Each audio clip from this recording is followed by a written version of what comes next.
September 13th, 2011, Calvin Castine in Upper J, New York. Most folks 50 and over in the North Country will know exactly where we are when they see that sign, Arto's Way. Former land of make-believe, Arto, Monaco. Our friend, he passed away probably about 8 years ago. This was his home, his museum, and this was where the entrance to the land of make-believe was when it was operating. It was closed because just one, actually more than just one too many, but Arto had a lot of temerity, so he kept going, but he closed because the flooding, he just couldn't keep rebuilding.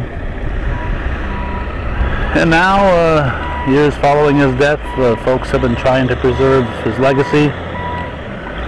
I believe there are still a lot of artifacts left in the museum, with the remnants of Tropical Storm Irene, Hurricane Irene, just flooded this area and caused huge devastation. This is 2 weeks after the flood, and you can still see the cleanup going on here in Upper J, New York.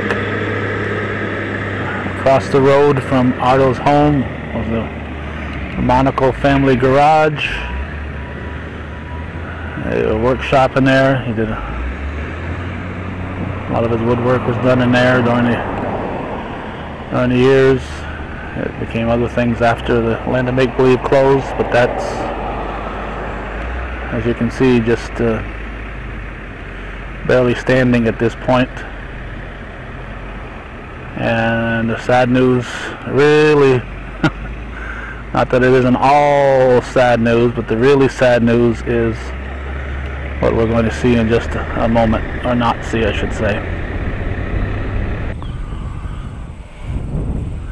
This is the workshop, upper workshop, where Arto worked in his last years, and Gordy Little and I had the pleasure of spending many interesting and eventful hours chatting with him. And Arto and I collaborated on a cover of a book known as Tom Tyler Tales #1. This is where Arto kept his ponies and his donkey, and according to our friend Asadar, one of Arto's ponies still resided here, got washed away with the floodwater. The lower buildings in this stretch have now been destroyed. Arto's lower workshop has been destroyed and completely demolished. Other buildings in the area, as you can see, are completely destroyed.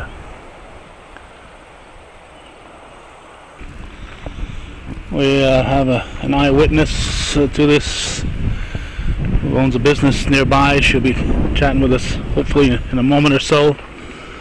I just wanted to come down here to where once stood the Western Village and the castle and all the other things that were a part of the land of make-believe.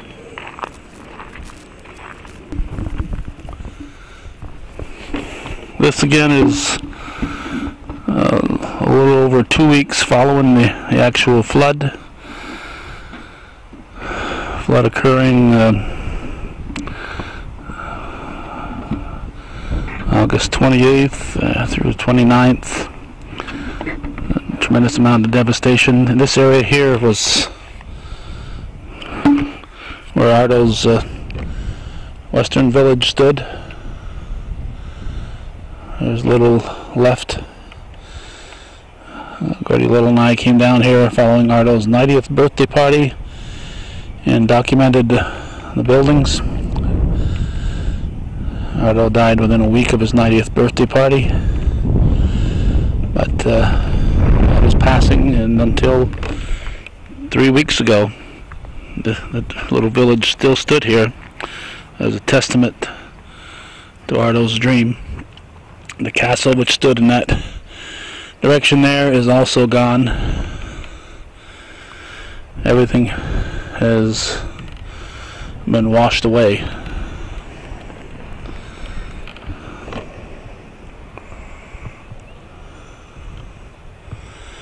And there's so many holes and debris around. We're not going to venture in too far. This is, after all, private property. But there are huge rocks downstream, and I'm sure the lumber that did make it into the raging water just got destroyed even more and pulverized as they made it downstream. So there's little here to ever give any evidence to what happened here in the 50s into the 60s and in the early 70s with the land of make-believe.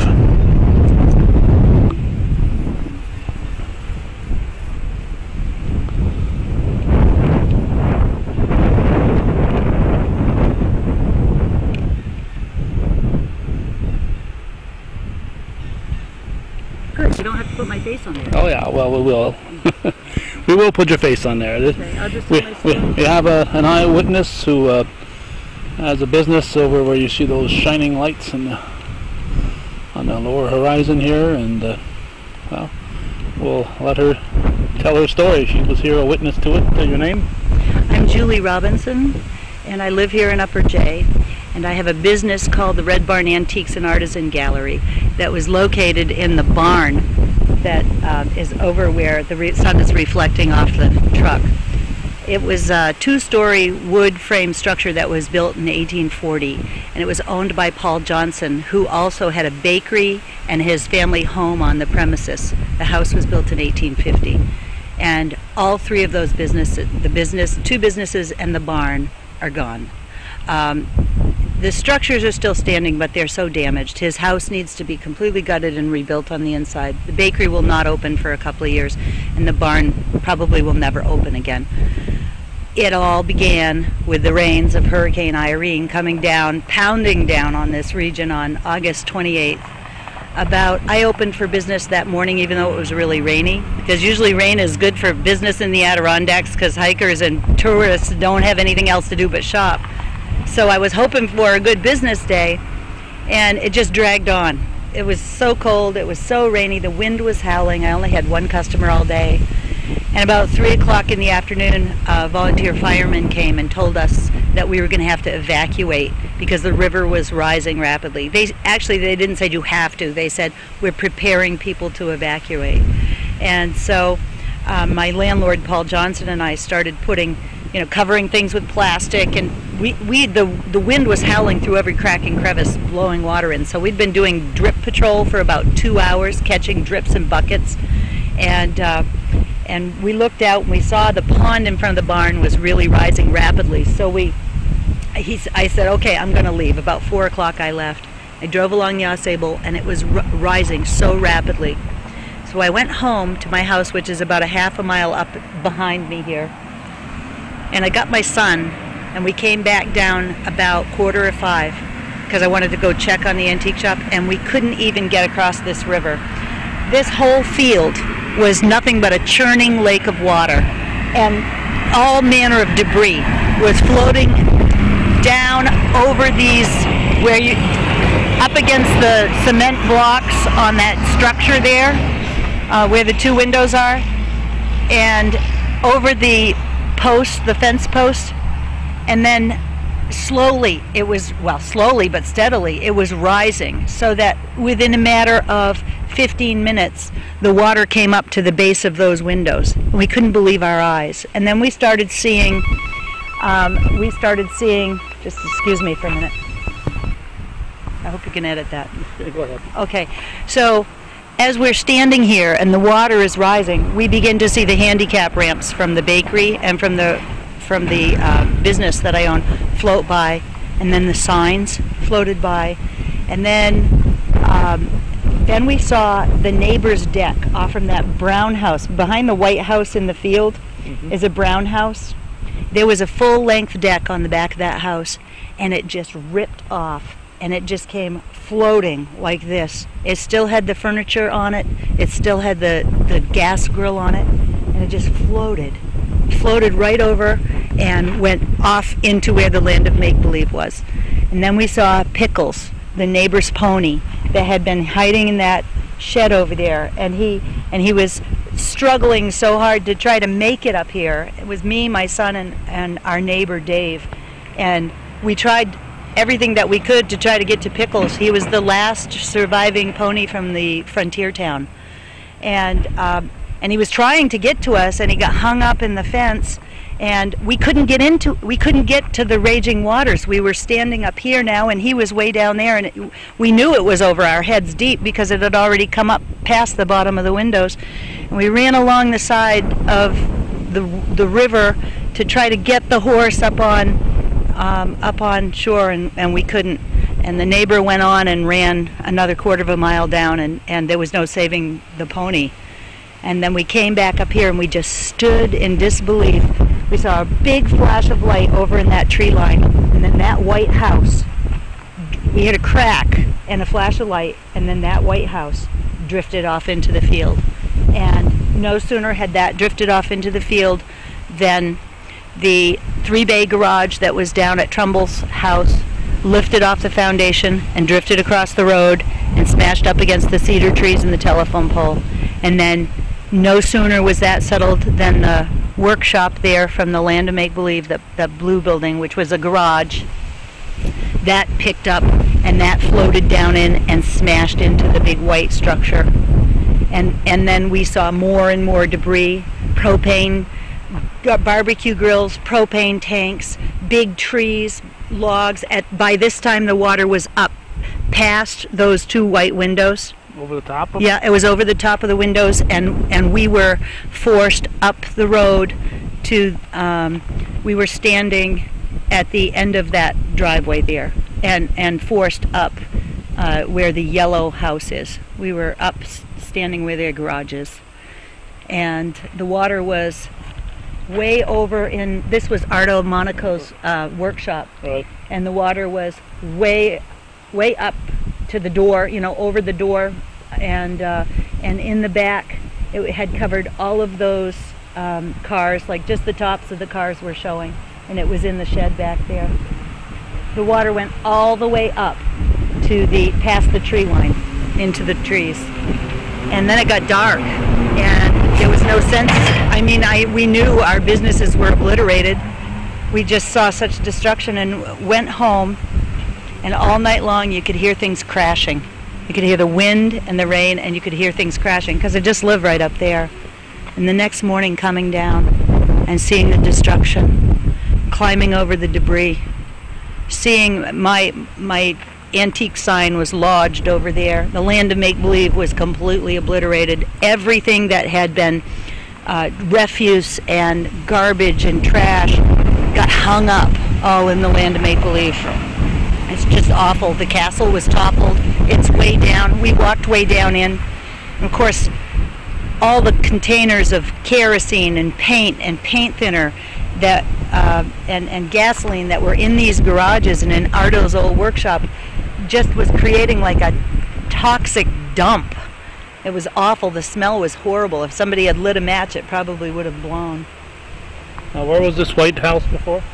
The White House was actually, if you can see that barn that's over there, and you can see the brown building and the tall trees, that White House was between the brown house and the barn. The foundation of it is still there. The stairs and the rail going up to the front of the house is still over there. You can go over there and film it if you want. So that was there. That brown house, you can't really see it right now because of where we're standing, but the back of the brown house was peeled back like a banana. It was just peeled right back. She lost the back of her garage. And then to the left of the White House, you can see a red structure that's standing, that's kind of toppled over there. Right. That was up in the yard of the Brown house toward the road. It was their little shed, and that too was a structure that just floated right off its foundation into the field. My barn had a big beautiful porch on it, and one area had all kinds of shelves and plant pots, hundreds and hundreds of plant pots, and the plant pots are still littered all the way down along here. A couple of days ago I went for a walk in the field with a bag to collect stuff, and I found a beautiful 1930s green depression glass vase and 2 pieces of yellow depression glass dinnerware, completely untouched, just filled with mud, just setting in the middle of the field, like it had been placed there. And it had. What had happened is when the waters came through my antique shop and settled at 2 feet, it busted out one of the plate glass windows. So everything that was able to be carried away floated off. We found Crocs over here. People found our furniture from our deck. The whole deck went floating by with the banner, Red Barn Antiques and Artisan Gallery. The banner, the garden ornaments, the furniture on the deck, the whole thing just went floating by. Kind of reminiscent of Wizard of Oz when they're looking out the window in the tornado and all these things are floating by there. Yeah, only it wasn't a movie. Right, and it was real. It's real. Water. And it's going to take us years. Look at the devastation. And everybody's so sad. My business was not just an antique shop, but was a social center. We did potluck suppers there. We had concerts there. We did basket making and chair caning demonstrations there. It was a venue for community activities, and everybody had a stake in it. I had over 60 people that put their things in there for sale. Wow. And now 5 antique dealers are out of business. I'm out of business. The people in the community who put their stuff there to sell, their things have been ruined. And I can't, there's not even electricity in the building for 2 years because it was underground. It was underground in the conduit, and it all got ripped out. And the homeowner can't even live there. His house is abandoned now. So our big push right now is to get the barn cleaned out of all the antiques because we're afraid of looting. I had 30 pink flamingos that we used to, it was kind of a joke. We used to put them out on the front lawn, or if we had a concert, we'd put them out in the orchard where the concert was. And pink flamingos, people would prank us and do things with them. And I had taken them all up and put them in a big garbage bag up about 6 feet high on a shelf. And while all of this stuff is floating away, our livelihood just floating away, following it at one point in time, were 30 pink flamingos just bobbing along, almost like they were having a good time. Set free. Only 3 of them have been retrieved. And if you go up to the barn, you'll see what we have now is the Upper J Beach, because the silt that was deposited where our pond was is just like a big beach. So we have our lawn chairs and the pink flamingos and a cooler set up there so that if anybody needs to take a break from the cleanup, they can. The picture of the pink flamingos actually made it into the Lake Placid news.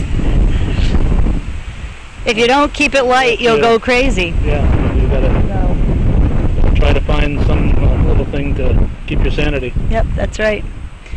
So, my display cases that were in the barn, antique and new, have been taken in by Santa's workshop up on Whiteface Mountain that Arto Monaco designed. And of course he did the Land of Make-Believe in 1952. I believe it was 52.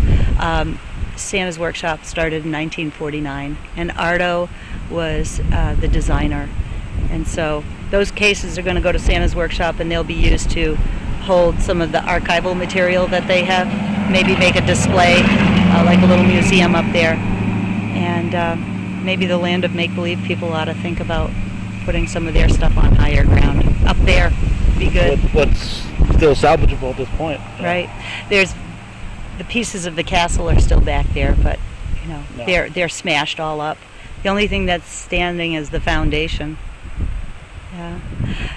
The bakery that Paul Johnson had a lot of Land of Make-Believe memorabilia. He had one of the original signs that said Land of Make-Believe. And the mural on the wall in his, the mural on the ceiling in his porch, eat-in porch, has It was hand painted with a whole map of the land of make-believe, and he tried to preserve it as much as he could. I'm currently working on a book about Santa's Workshop, and it's going to have to include a tribute to Arto and the land of make-believe too, because it's hard to believe that it's gone now. Yeah, any remnants, following Arto's 90th birthday, the week just before he died, we left the birthday party and came down here and chronicled how the little western village looked and the castle and so on. Every kid in the whole region worked there at one time or other. I mean, everyone I talked to who's local, I'm not local, I transplanted here about 15 years ago, everybody I know had a stake in the land of make-believe. Well, Arto loved kids and animals. Sure did. Okay. Thank you so much. Just a horrible event here took place. Fortunately, there weren't too many human lives. I know up in our area, Altona, we lost a couple. Fortunately, the loss of life was not as high as it may have been, so it could have been a lot worse. We lost a pony and a kitty cat. The pony and the kitty cat from the land of make-believe. That lived. This was Arto had rescued ponies, and that Pickles was the last one. So there is no way we can do justice to what has happened here in the town of Jay and the Jay and Upper Jay area and throughout Sable Forks and Keene and so on. This is that raging Sable River that Julie talked about.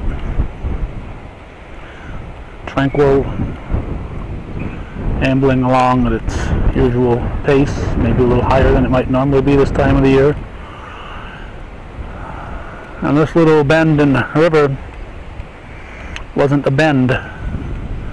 Here's her pink flamingos that she mentioned that they put out here to offer a respite for the workers that might be in the area that want to sit and relax for a moment. Here's their antique shop. So here's the river, and we are pointing now roughly toward the land of make-believe. So the river left its banks, overflowed its banks, whoops, created several holes, one of which I just stepped in, and just raged through here. And we'll just get another view here of, with her permission, of the other side of the land of make-believe. There's the bakery. Standing next to the antique shop, I'm a good 8 feet above this area, and in Julie's description, the water would be right over my head if I were standing here during the flood.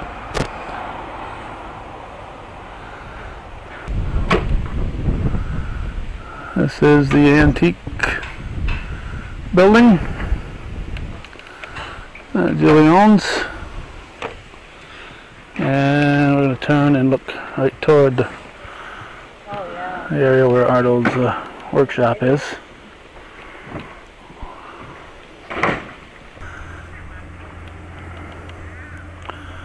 This is again another view of the buildings we looked at when standing at the Arto's workshop area, and this is that little house that got moved. And again, there's Arto's workshop and the road that run by Arto's place. So unless somebody stops me and has a story they want to tell, I'm going to wrap it up. We just wanted to show what happened to the property where so much joy was brought to so many youngsters over the years, over in that direction there, with the land of make-believe, and our good friend Arto Monaco. And this is all result of Hurricane Irene, Tropical Storm Irene, August 28th, 2011. This is being recorded on the 13th of September, 2011.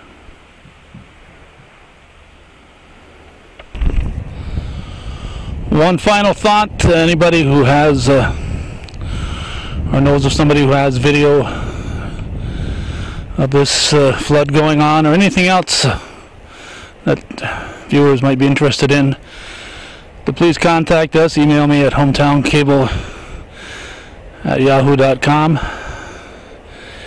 We'd be more than happy to share those videos on our websites at hometowncablenetwork.com and plattsburgh.com. So anybody with any videos of this or other interesting events that occur in the North Country, please let us know.